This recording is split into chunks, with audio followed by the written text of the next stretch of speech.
Ahoy, my friends, Ryder here, and welcome back to another Final Fantasy VII Ever Crisis video. Today, I am jumping into the new event, the Critical Threat Gallonbaloir Humus Hunt, and I'm going to be showing you guys how to take on the Gallonbaloir Humus EX2. Now, I do have Sephiroth at OB10 with Dark Heavens, but I am not bringing that sword into this fight, nor am I going to slot it in as one of my sub-weapons. I'm going to show you guys how to take this on with not as strong of a wind team. However, you are going to need some pretty good wind damage throughout the fight in order to break his bars. Now, if we go into the actual Gallonbaloir Humus and we take a look at him right here, you can see that his primary weakness is going to be wind. His resistances are going to be earth and water. His sigils are going to be diamond, so this is one of those rare sigils in the game where you need a very specific kind of thing to break it. Regular materia are not going to work as well. They're only going to break for one. Now, that being said, there are a few weapons in the game that can break diamond sigils, and luckily enough, most of them are free. So you have Tifa's Bahamut Knuckles and Matt's Bahamut Rapier. We're going to be bringing in Matt today as a very clutch healer slash physical defense buffer slash diamond sigil breaker. You'll see that my centipede is only at OB5, so basically even if you have a base 5-star copy, other than stats, they're going to function exactly the same. And the weapon, Bahamut's Rapier, can be farmed from the Bahamut quests in the summon battles. Now, if we look at the immunities here for the Gallonbaloir Humus, the first thing I'm going to note is that he is immune to poison, so we can't use that trick here. Now, he does have a good amount of other immunities here, namely being physical defense, magic defense down, so we can't break his defenses at all, and physical attack, magic attack down, so we can't break his offenses at all, which is pretty rare to see all four of these fully immune. Now, the Gallonbaloir Humus is going to use powerful earth element physical attacks, so physical defense and high hit points are going to be important in this battle. He's going to counter with power physical abilities, Rush and Greater Rush, when his stream phase is interrupted. So I'm pretty sure his stream phase is his sigil break, or I'm not exactly sure when this is, because when I did the battle, I've done the battle twice now, his Rush has always taken me off guard in the fight. So hopefully in this fight today, you guys we'll figure it out as we're going along, or you can always rewind back and see exactly what attack is triggering his Rush. I'm going to keep an eye on it myself, but if you can switch over to the defense stance before you get hit by it, it's really going to help a lot. His physical attack is going to change based on the amount of force gauge is charged, so essentially he's going to pop a bar. For all of you guys familiar with a lot of the fights in the game, for example, Leviathan's Maelstrom bar, right? It pops up. You need to use lightning damage in order to weaken it. This is the exact same thing. It's going to pop up. You need to use wind damage in order to weaken it, right? That's going to deplete his force gauge, and the gauge can be depleted with wind damage. All right, other than that, wind element physical attacks are effective against this enemy, although I have tested Aerith's magic wind damage, and it's still pretty solid. So for those of you guys that did pull Wind Aerith, she's still going to work even if you just have a base 5-star version of the weapon. All right, that being said, going into this fight, you guys are going to need a few things. You're going to want you don't actually need a diamond sigil breaker, so you don't necessarily need to bring Red 13's new shining new triple S weapon. You don't necessarily need to bring the Bahamut's Rapier, which is right here, all right, which can break diamond sigils as shown right there. Tifa also has one as well, the Bahamut Knuckles. You're not going to need that. You will need, like, you know, I'm putting an Aurora Blow on Tifa and an Aurora on Aerith. That's what they are going to be using to break the sigils. For Matt, he's going to be using his diamond sigil break, but I just wanted to let you guys know that you don't necessarily need this weapon, although it will be helpful. So you're going to need in this fight a primary healer slash physical defense buffer, or it's going to be a lot more helpful to do this. So Matt fills this role fantastic. So if you guys literally just have Centipede at base 5-star, Matt's going to be perfect for this fight. I'm running the gear voucher costume, so this is essentially a free costume. It boosts healing and physical defense, which works great for this fight overall. And other than that, you're going to want a dedicated wind DPS or 2. Now, the second one, you can use, Glenn, you can smack on any of your limit break draw weapons to raise the physical attack, throw that in your main slot, and then just slot an Aurora Blow on one of the physical damage up materia slots. And that's going to really fill in a lot of your damage. So there's a lot of openness for how you can build teams going into this.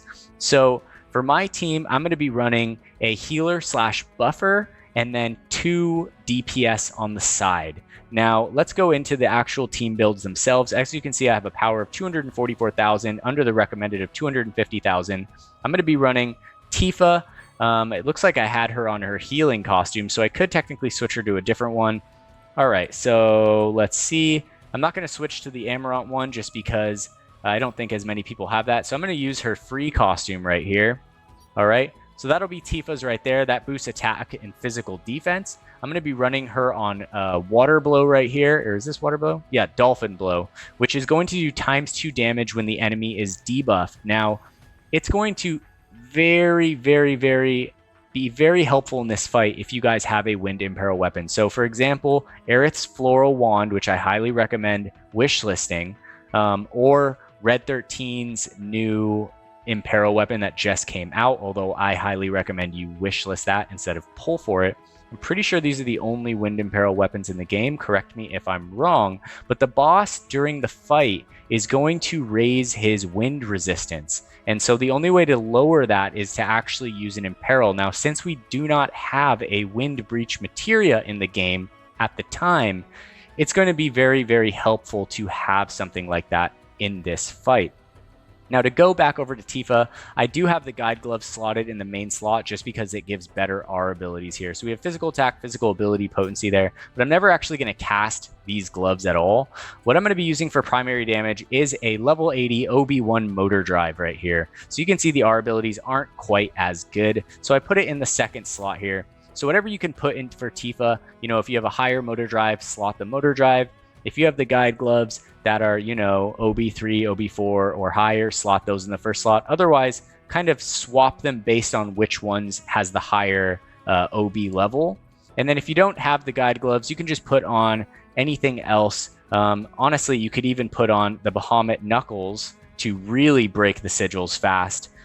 He's not going to take any type of damage from, attack down, magic attack down, etc. So there's not too many options for Tifa. You're just trying to get her as strong as possible. And last but not least, we're going to have Aerith over here. I'm going to be running her with her Wind Arcanum costume, but she's not going to be doing, honestly, that much damage. Tifa's going to be our primary DPS. Aerith is going to be basically chain casting the Imperil throughout the fight, as you guys will see. She'll get some damage in here and there, but her primary job is imperiling in this fight. So we have main DPS, main healer / buffer, main imperiler. Those are the 3 most important aspects of this fight. For her limit break, I'm going to bring the Healing Wind limit break. I'm going to bring the Prism Rod in the first slot right here for some extra wind damage, and the Floral Wand in the second slot. Now, as for the materias here, I think I'm actually going to swap out this barrier for Aerith. Let's go and find a Cura for her just in case. So I'll switch this over to healing. Actually, I'll switch this over to magic attack for her. All right, so let's go. So we'll slot the Fire Breach right here. That'll go in the first slot. And that will help with... Actually, I think I'm going to put on a healing spell. So let's jump back here and see what I have for magic attack and healing. I'll just take this first one right here. All right, so that should be pretty solid. Doesn't change our power very much. But essentially for the materials right here, I'm going to be running a Cura on Tifa first slot, Cura on Matt third slot. The reason I do that is because the support ability for Centipede has a heal boost in the third slot, and a Cura in the first slot for Aerith. I'm going to run an Aurora Blow on Tifa right here for sigil breaking. This is just a stat stick Quakera for healing potency on Matt. And then I'm going to run an Aurora on Matt over here, or on Aerith over here, for sigil breaking as well and extra quick cast damage. And that is going to cover the materia going into this fight. Let's take a quick glance at the characters behind the scenes, and we will show you guys how everything is going. All right, so for Tifa, she'll be sitting at 75k power, 6.8k HP, 3.8k physical attack. She's going to have 162 physical defense, so a little bit lower HP, but it's definitely compensated in her physical defense right here. Our abilities are going to focus physical attack right here. We have regular attack, wind potency at 2, boost physical ability potency at 5, and boost physical attack to all allies at 3, with a little bit of physical defense at 3 and some HP right there as well. Now her sub-weapons are going to be the Apocalypse. It gives attack and wind potency. Also going to spec in Cloud Stream Saber for the boost physical attack to all allies. And last but not least, the Hell House Collar for boost HP physical defense. You're going to want to put 1 HP/physical defense sub-weapon on each of your characters. So for Matt right here, he'll be at 73k power, 8.9k HP. His attacks are not as important. Physical defense 150 and 2.7k healing right here. Now his R abilities are going to be focusing healing at 8. We have some boost ability potency here, buff debuff extension at 3. We're also going to have boost physical defense at 3 and HP at 4. So all in all, pretty good over there for a healer/buffer. And in the back end, we're going to run the HP physical defense sub-weapon right here, Feather Scatter, the guard stick for the healing and limit break potency, which basically does nothing for him. And last but not least, the Aonibi. I love the Aonibi. It gives great HP and also boost ability potency at OB10, but just essentially get his HP up or his physical defense up or his healing up. That is the #1 priority for Matt right there. Now jumping over to Aerith, she's going to be at 94k power, 11k HP, 3.2k magic attack, 138 physical defense. All right. And her R abilities are going to be focusing HP, magic attack, physical defense, regular attack, wind potency at 5, and boost magic ability potency at 3 right here. So looking pretty solid over here for Aerith. Now in the substats, she's going to be running the Sun Umbrella right here for magic attack and magic ability potency, the Hell House Cannon for HP and physical defense, and last but not least, Zack's Arc Sword for a little extra magic damage.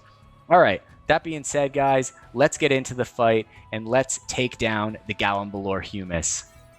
Honestly, this fight is not too bad. When this fight starts, he's going to go straight into a sigil phase, so just be prepared for that right off the bat here, guys. All right, so here it is, the fight against the Gallonbaloir. All right, so we know the sigil phase is coming right here. I'm just going to sit on Matt.